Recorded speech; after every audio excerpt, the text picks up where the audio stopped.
Okay, so this video is about how I heal my fibromyalgia, and you could say that happened in 1 minute, like that.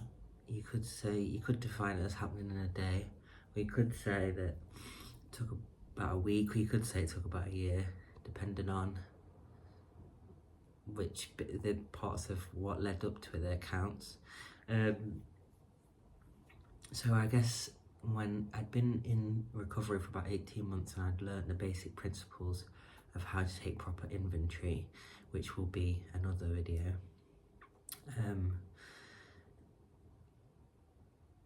And I decided to apply what I'd learned to this. So the foundational concepts were there, in the big book it talks about how we remove things root and branch, and it's a concept that comes up again and again, and there's other parts of the book where, and it's talking about addiction in this context, but it can work with other things. So it's talking about so I'm just writing a note of another thing that I've remembered. It is talking about how all the things that we did at the beginning, there's all the examples of all the things that we did to try and control and manage the drinking. Only drinking at weekends, only drinking when we're on a trip, not taking a trip, all these things. And it shows how none of those things that we do to manage actually protect us from it. They're like futile, basically, because it doesn't cure the illness, the alcoholism. And so if we want to cure the alcoholism, we have to get to the root, not just the branch, and that's our spiritual malady. And so this became interesting to me when I was thinking about other illnesses, because I did everything to manage the fibromyalgia. I had changed my diet, really restricted it to the point where I was like kind of only eating raw foods, which made me less and less social, in the sense that you can't just eat with people, so it made me a lot alienated from my life, and it kind of made me feel a bit more energized, but also not really, because I was kind of always a bit hungry, so I could never think straight and stuff like that. And yeah, that went on for some time. I remember having fibro, because the PTSD caused the fibromyalgia. I remember that I had it so badly that I remember my friend saying that we were going to walk basically about a mile, and just thinking I'm going to burst out crying, because I just have no way that I'm going to be able to do that. And then I can't remember how we got there in the end, but as soon as we arrived, I just went to sleep for about 2 days, and that was my life for a long time. And I'd get, I'm just telling you this because so that you understand that I did have it, because I think some people are like, they think that maybe I didn't. There's two groups of people usually. One group of people doesn't believe fibro exists, and the other group does, but doesn't believe they can get well. And yeah, so I remember going outside one day, and it was just, all it was a gust of wind, and I had a fibro flare, and that was it. I was in bed for a week with the flu-y kind of symptoms and brain fog and not being able to sleep and just nervous system on fire. And I look back now and I'm like, yeah, I understand what autoimmune disease is. It's the attack of the self, and people who have that, I also think they attack themselves in certain ways, and they don't even realize they're doing it. But that's another story. So what changed? So I came across Russell Brand said one of his top books was Letting Go, Pathway to Surrender, and that's what I came across. And so I started to read that book, and by the time I found it on YouTube, and by the time I got halfway through the book, I'd cured this illness. And then I was still because the fogginess of the human mind as it is today is such that I could have just spent £10 getting the book, and then I would have owned it. But I still it was another 6 months before because I was so tight and stingy. I mean, I was poor as hell, but if someone said, do you want something that's going to heal all your illnesses for a tenner, that you'd be hard pressed to say no to that. But I went another 6 months before I read the second half of the book, even though it cured me, which is crazy how resistant we could be to new information and stuff. So what did I do? I wrote down every single illness that I ever had. I did a full review of my whole life. It talks in the big book about, wait, I'm gonna backtrack. The step 1 part, because because it was so deep. I don't really do this so much anymore because I just trust God, but because it was so deep and I had it for so long, I must have had it for like, since 2018 to, it was like 2021, so like 3 years. I honestly couldn't remember having energy. I could not remember it. And so before I started, I spent a bit of time looking for stories of people who'd healed, whether it was fibro or similar things, or just miracle healings, just because I really wanted to open up that spot. And you know, when you come into recovery, you meet other people who've recovered, and that gives you the belief that it's possible. And so I needed to open up that a bit, prise it open and bring a bit of light in. So I did that first, and I just read about people, and I started to think, okay, maybe I could get well, maybe that's, you know, because you really do need that. Now I don't have to spend more than a second on something, on the step 1 of any issue, really. Might be a couple, actually, that I could think of that would be good to bring that in. But yeah, so then, you know, I wrote down every single illness that I'd ever had in my whole life, on paper, with like sort of, you know, I'd write 3 or 4 on each A4 page, and then also everything I believed about illness, and that kind of naturally came out as well when I was doing this. So the column 1 is every illness that I'd ever had, and the next thing that I would do is use the feelings wheel. You can get different versions of these from anywhere, and I would write under each illness every single feeling. There's the feelings of the kind of bad feelings of when your needs aren't met here, and then there's the good ones here. I'd write down all of them, because it turns out that they started to meet a lot of, like half of them I would say, no, they seemed kind of random. I later found out that they're not random, but nothing's random, but half of them, I got a lot out of it. And for me, that was like,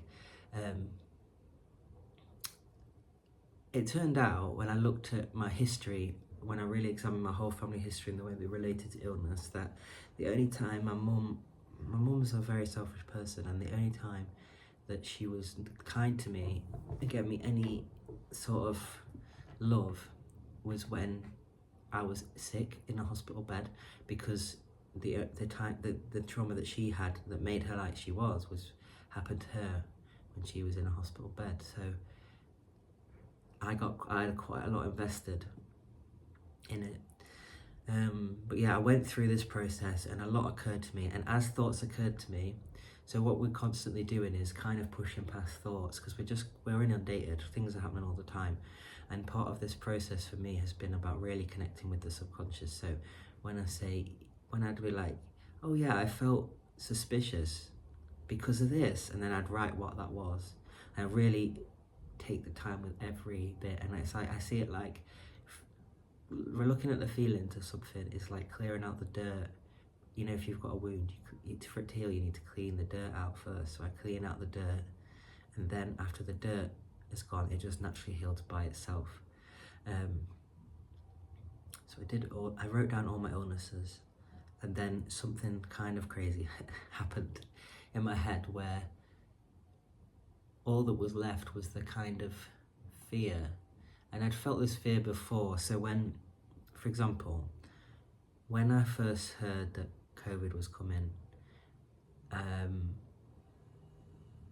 I realised it was real, and I was also chronically ill, and I was like, oh, this is serious. Like, I felt this energy just go and hit me here in the gut.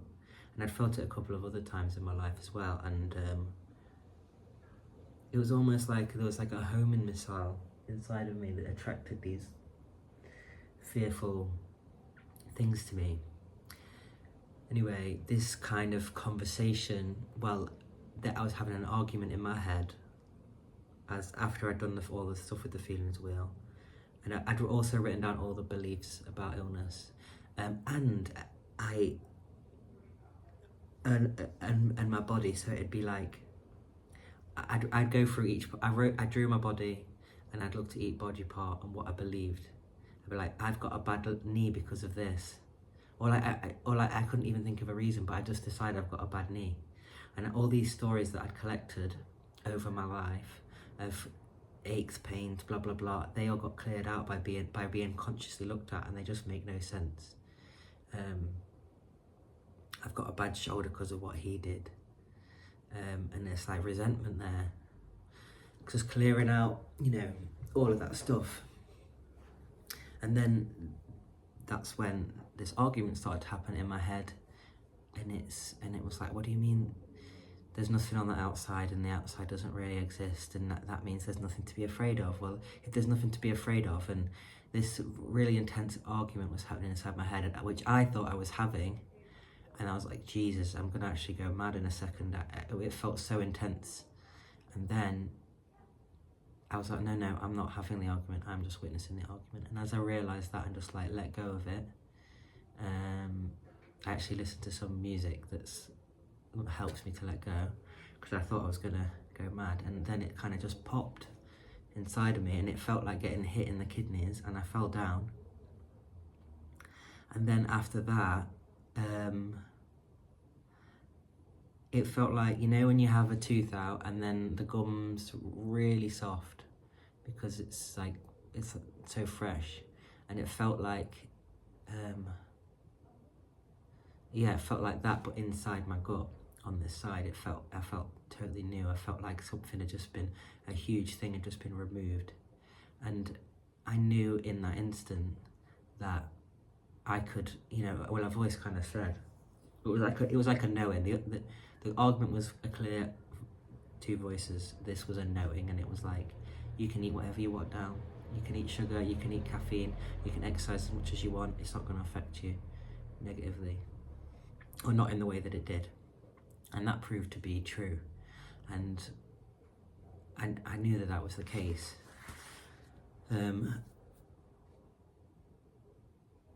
So I had to look at and understand what I was getting at of illness, and I've got the inventory somewhere, and I might dig it out if somebody's interested. I could go through it in more detail, exactly what was written. And who's to say, like, I've heard of other people that seem to have fibro in other parts of the body. Like, who's to say what is the cause for somebody else? Because all these things are so unique. And in this book, Knowing Ourselves, that I read a lot, and it's got the spiritual causes of illness, which is what I've progressed to. I don't really rate what they've written about fibro. I don't think and that leads me to think that, like, I'm not really sure exactly how this book was made, but that they've worked with somebody and that was how they healed that one. But I think it can be quite unique depending on, like, the part of the body that it seems to have the block in. So yeah, that's the story.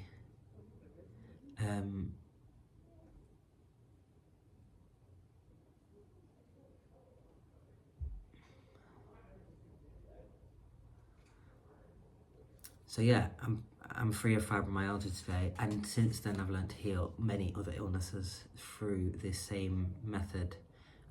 Or not just illnesses, like I've put in every relationship that I ever had in the past and gone through that. I've done every artwork that I ever made, and it just clears out the past and lets the past be free. And it does take time, like, it took a week to do that inventory about all my illnesses. It was in the pandemic, so there's a lot of extra time floating around, and it's life-changing. And yeah, I'm a different person, and if anyone's got any questions about how I did it, I'd be happy to answer them. And because I think my aims for this is I would love to, like, just try and show people what I've done and see if it works for other people and help develop these skills. That's all I think I need to say actually on this point. So Let me know what you think.